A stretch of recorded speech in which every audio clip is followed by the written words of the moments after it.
The Edmonton Oilers have crafted a Stanley Cup contender in a really unconventional way.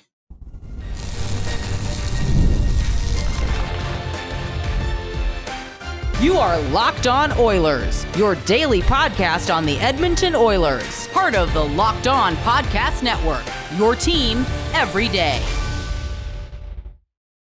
Hello, everyone, and welcome to this Monday edition of Locked On Oilers. I am your host, Nick Zararis. I want to thank everybody who makes Locked On Oilers their first listen of the day. Locked On Oilers, a part of the Locked On Podcast Network. And today's episode is brought to you by FanDuel. Make every moment more. Now that the playoffs are over, the sports have stopped sportsing like we want them to. But this summer, FanDuel is hooking up all customers with a boost or a bonus daily. That's right, there's something for everyone every day, all summer long. So visit FanDuel.com to get started. So the idea for today's episode is very straightforward. We are going to talk about the way the Oilers have composed this roster through a specific lens. We are going to talk specifically about the draft. We did a bit of draft content leading up to this year's draft before they took O'Reilly. But the focus of this episode, it's going to be about the use of not the first round of the draft. The main idea being you kind of have to nail your first round picks because those are your best chances of guys actually becoming something. And when you're a Stanley Cup contender, your path to adding talent isn't very straightforward, whether it's guys you sign in free agency who are expensive or trading prospects and players for roster players, or in this case, integrating guys you draft in a second, a third, or a fourth round. And one of the things that is really impressive about this Oilers team is when you look through their last 10 years, they have managed to assemble a Stanley Cup contender without a lot of organizational depth. And let's start here. The first segment, we're just going to talk about draft philosophy, ideas, execution of strategy.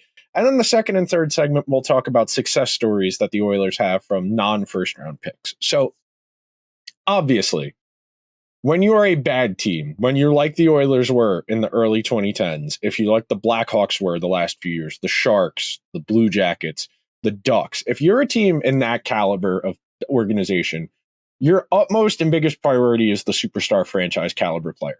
You can't even go from fringe to contender without one of those. You can look at teams like the Red Wings, like the Sabres, like the Senators, who arguably have guys. You know, Rasmus Dahlin, he's pretty close. Dahlin's not that far away from that top tier of NHL defensemen. Detroit, they're the team that most desperately needs a superstar player that they haven't been able to find at the top of the draft. Ottawa has guys. Brady Tkachuk's a top 30 player in the NHL. Tim Stützle is up there. I like Jake Sanderson. They've traded for Linus Ullmark, but until you have that foundational piece, that superstar caliber player, it's hard to be taken seriously. You look at Utah, you look at Seattle, you look at Anaheim, you look at the Sharks, you look at the Blackhawks. The Blackhawks have their guy now in Connor Bedard, but that's one guy. You want to go from playoff team to contender, you need like 3 or 4 of those guys. And I've brought this up more than once over the last month and a half, 2 months. You realistically, if you want to win the Stanley Cup or have a good chance of winning the Stanley Cup, you need at least 2 future Hall of Famers on your team.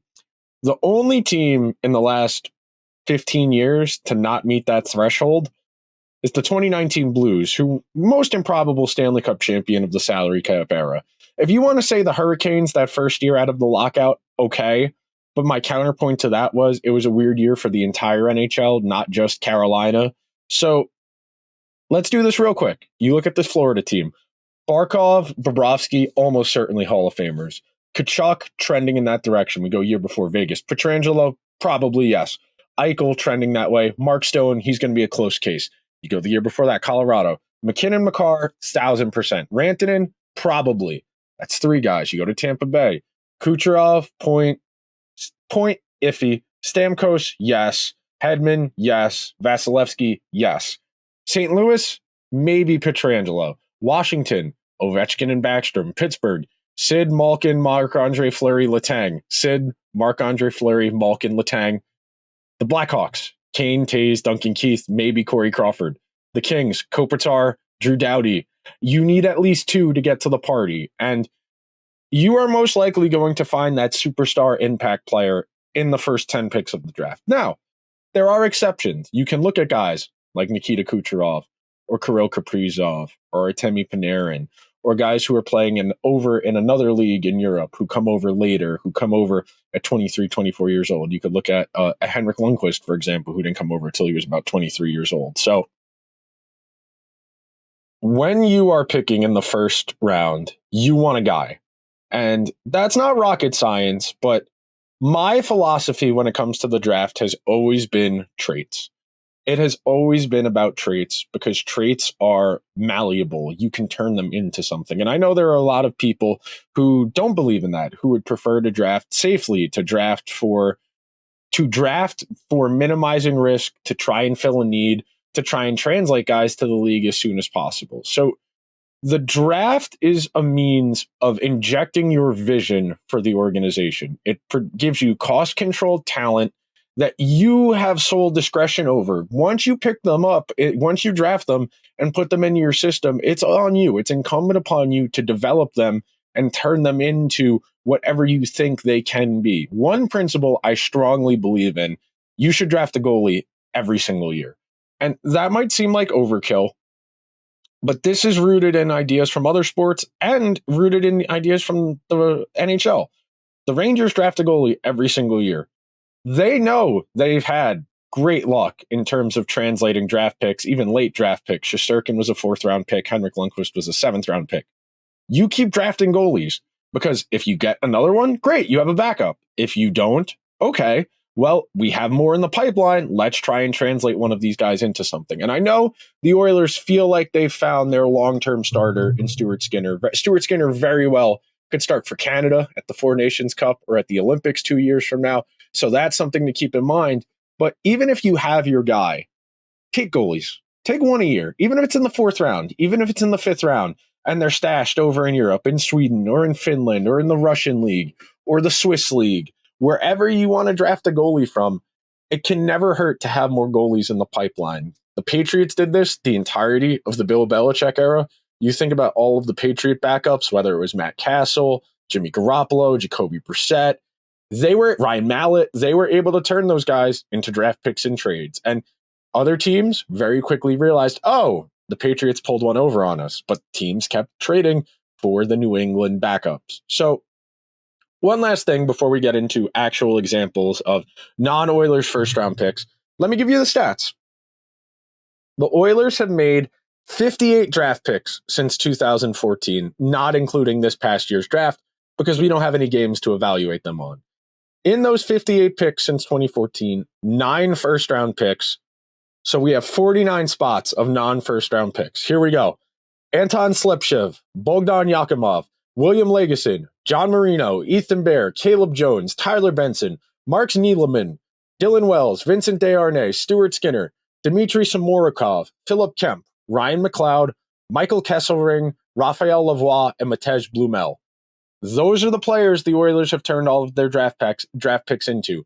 Of those players, the only ones to play a significant role at the NHL level are John Marino, Ethan Bear, Caleb Jones, Stuart Skinner, and Ryan McLeod. Vincent Desharnais did not become a regular NHLer until this season. It looks like Desharnais is going to be one of those rare late career projects who really breaks through at 26, and the Canucks paid him a decent chunk of money, so I imagine he's going to slide into their top 6 going forward. So on the other side of the break, we're going to come back. We're going to start distilling this out, ranking these guys based on games played, value, what the Oilers were able to do with them, a whole lot more, so be sure to stick around. I love sports. I love them so much, I never want them to stop. But now that the playoffs are over, we've got fewer games, and sports aren't sportsing like we want them to. But FanDuel lets us keep the sports going whenever we want. All we have to do is open the app and dream up bets anytime we're in the mood. And this summer, FanDuel is hooking up all customers with a boost or a bonus daily. That's right. There's something for everyone every day all summer long, if you were curious. The Oilers currently are the betting favorite to take home the Stanley Cup next year at 8.5 to 1. The Florida Panthers check in at 9.5 to 1 if you think they're going to go back-to-back. My early favorite for next year, the Dallas Stars, 10 to 1. The Devils and Avalanche sit at 11 to 1. The Hurricanes and Rangers, 14 to 1. The Leafs, 15 to 1. Vegas, 17 to 1. And a long shot, somebody you might be interested in, the Vancouver Canucks, sitting at 26 to 1 to take home the Stanley Cup next season. So head on over to FanDuel.com and start making the most out of your summer. FanDuel, the official sports betting partner of Major League Baseball. Are you watching Fox Sports or ESPN on TV all day? Have to turn down the volume with all that shouting? Make the switch to Locked On Sports Today, a free 24/7 sports streaming channel programmed for you every day to bring you the biggest stories without all the screaming. Locked On Sports Today brings you can't-miss analysis, opinions, and news, streaming 24/7 on YouTube or the free Amazon Fire TV channels app, part of the Locked On Podcast Network, your team every day. So, just to be transparent, to be fair, the criteria we are grading guys on is how many games have they played in the NHL, how many games have they played for the Oilers in the NHL, what is their career trajectory, how have they done so far, where do we think they're going to go, and if they are no longer with the Oilers, what the Oilers got in return for them is part of the criteria for evaluation. So it's not going to take a lot for you to recognize who's going to be towards the top of this list based on that criteria. When we lay things out, you get a very clear picture. When you're talking about 6 guys who have, more than 100 games at the NHL level over a 10-year period, it's not very hard to distill out a ranking. So I think it makes the most sense. I think we start with Vincent Desharnais. Vincent Desharnais has played 114 games at the NHL level, 114 games as an Edmonton Oiler. The Oilers got nothing in return for him because he left as an unrestricted free agent to go to the Vancouver Canucks.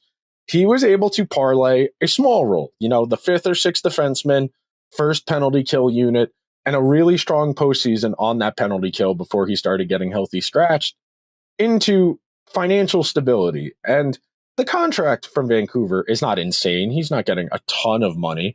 But when you can go from somebody in your mid-20s who has 100 games to their name to a multi-year contract, that's a individual success story. And when a guy leaves in free agency, sometimes it makes sense. And in this case, it does. The Oilers were never going to be able to give Desharnais what he wanted, which was term and some security, because they're not in a position to be giving a 5th or a 6th defenseman the amount of money he's going to require. If anything, they need to shed even more salary, which, as we all know, they still do because they are over the salary cap right now, and they still have restricted free agents they need to sign. So Desharnais checks in as the lowest of the 6 people we're going to talk about on this episode.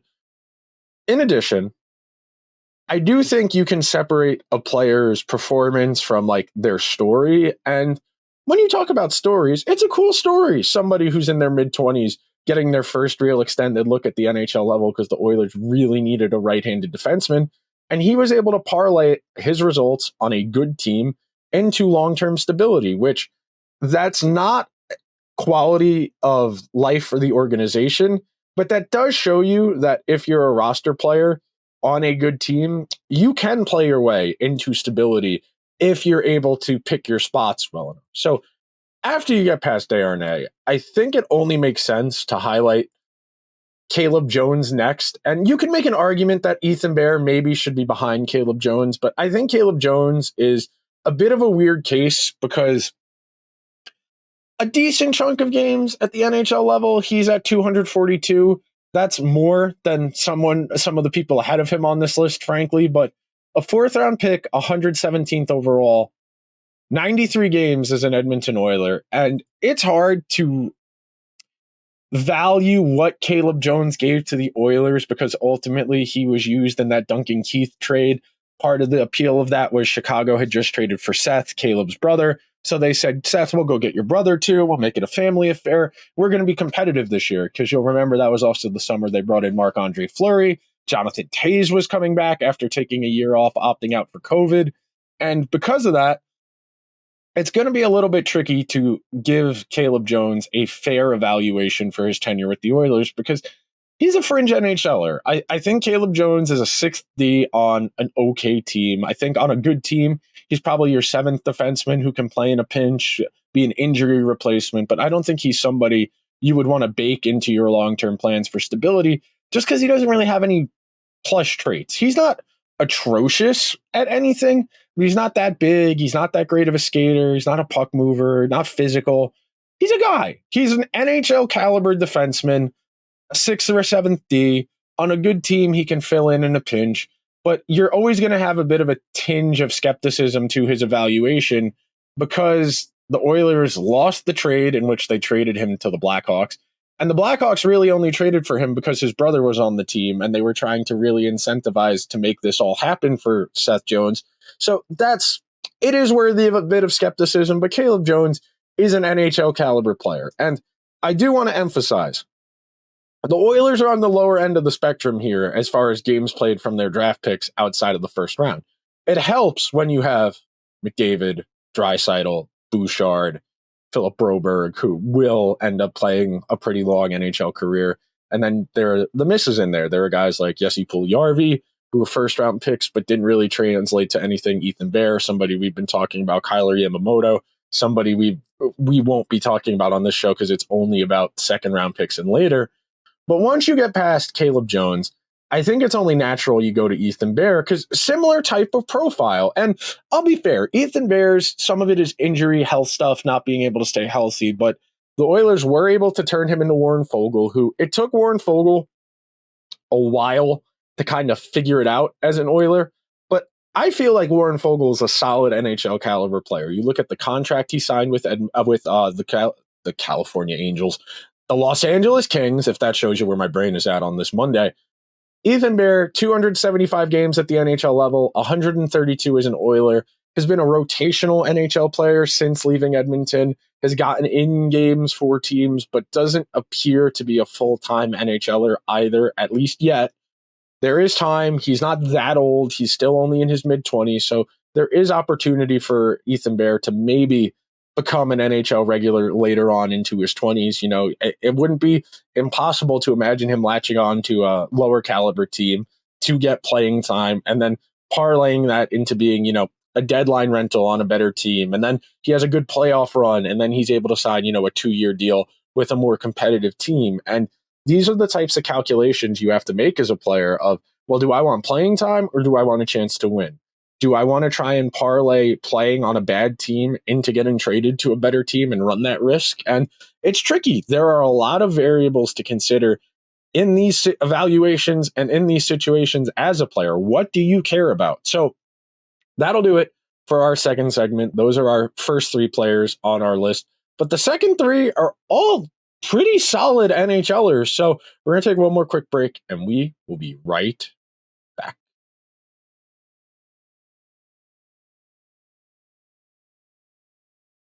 Thank you to everybody who's hanging out on this Monday edition of Locked On Oilers. So I'm not going to keep a lot of suspense. It's hard to rank John Marino this highly because he never played a game for the Edmonton Oilers, but he very clearly is probably the second best NHLer on this list. I know John Marino had a really good year 2 years ago on that Devils team that went to the second round of the playoffs and then lost to the Hurricanes. He looked like a guy. He looked like a certified NHLer with some offensive upside, maybe quarterback a second power play. A pretty talented upside player. And then last year, the wheels kind of fell off. The Devils were awful defensively last year. And Marino is the modern NHL defenseman. He's a little on the smaller side. He's more of a puck mover. He plays defense positionally as opposed to physically. But he gets traded to Utah. Utah has him. They have Sergachev. They look like they're going to try and start ramping it up, that their new ownership is taking a vested interest and trying to get the team to the playoffs. They're willing to spend money to supplement the roster with holes. And you got to remember, going into the draft and free agency, the Utah Hockey Club did not have any defensemen under contract. They had a few RFAs and a bunch of UFAs. So with that in mind, John Marino ultimately only gets traded for a 6th-round pick to the Penguins in a salary dump. He plays with the Penguins for a few years. For whatever reason, they trade him for Ty Smith, who doesn't appear to be an NHL regular. But I would bank on John Marino bouncing back from a rough season in New Jersey. I don't think Utah is going to be particularly good, but I think the environmental factors in New Jersey made it really difficult for anybody to have success on that team because defensively, a lot of guys with inexperience. You talk about Simon Nemec, you think about Luke Hughes. Jonas Siegenthaler came back from a serious leg injury, but wasn't really the same player. So with that in mind, you got to evaluate the player based on what they got. And John Marino is an NHL caliber defenseman. You know, he would be in the Oilers top 6 defenseman rather, 100%. He would be their fifth or sixth best defenseman. I have no qualms about saying he's better than Cody Ceci. Right at this moment, he's probably better than Philip Broberg, though I think Broberg will be better than him in the long term. John Marino very well might be better than Darnell Nurse, but when it comes to skill sets and size, the Oilers very clearly feel that they need somebody with Nurse's physical stature because you can't just be one type of defenseman. And even if Nurse is flawed, he's had a really rough go of it over the last 2 years. They do care about the traits, and size is a trait. And with that in mind, we can move along to number 2 on this list, and that would be Ryan McLeod. It's a little bittersweet talking about McLeod like this because they did just trade him, but McLeod very clearly has put together a solid foundation. He's a strong skater. He's pretty quick. He's able to forecheck well. He's able to cycle well. The Sabres traded for him with the mindset of this guy can be our Yanni Gourde. This guy can be our Chandler Stevenson, our second or third line center with defensive upside, who's got speed, who's got good puck skills. And these guys take a while. Ryan McLeod was a draft pick quite a few years ago at this point. McLeod was 2017, I believe. And we're talking about him 6 years later. And at that point, you really haven't had a whole lot of NHL experience. I mean, McLeod has 219 NHL games. They were able to turn him into Matthew Savoie. Yeah, he was class of 2018. He was a second round pick in 2018. In my brain, I was like, well, Bouchard was 2018. And I forgot the entire premise of this episode is that we're talking about non-first round picks. So McLeod, solid NHLer. I think on a good team, he's your third line center. I think if you're a lower caliber team, he can be your second line center, and that's not that big of a deal. But turning him into Matthew Savoie does make him trend a little bit more favorably than some of the other people on this list. Savoie may or may not be an NHL regular, but he does have upside and the potential to be an NHL regular. McLeod, I'll be very curious to see how it goes in Buffalo. The Sabres put a lot of stock into getting faster in their bottom six, bringing in him, Nicolas Aube-Kubel, and a few other guys who are kind of in weird stages of their NHL careers, but I think McLeod is a pretty solid top 9 forward. The cycle stuff is something the Oilers are frankly going to miss. I know I had talked about this a few weeks ago, the idea that, yes, Jeff Skinner and Victor Arvidsson are more talented than Warren Foegele and Ryan McLeod, but they have kind of similar skill sets, and neither of them is particularly adept on the cycle game the way McLeod and Foegele were, so that's something to keep in mind.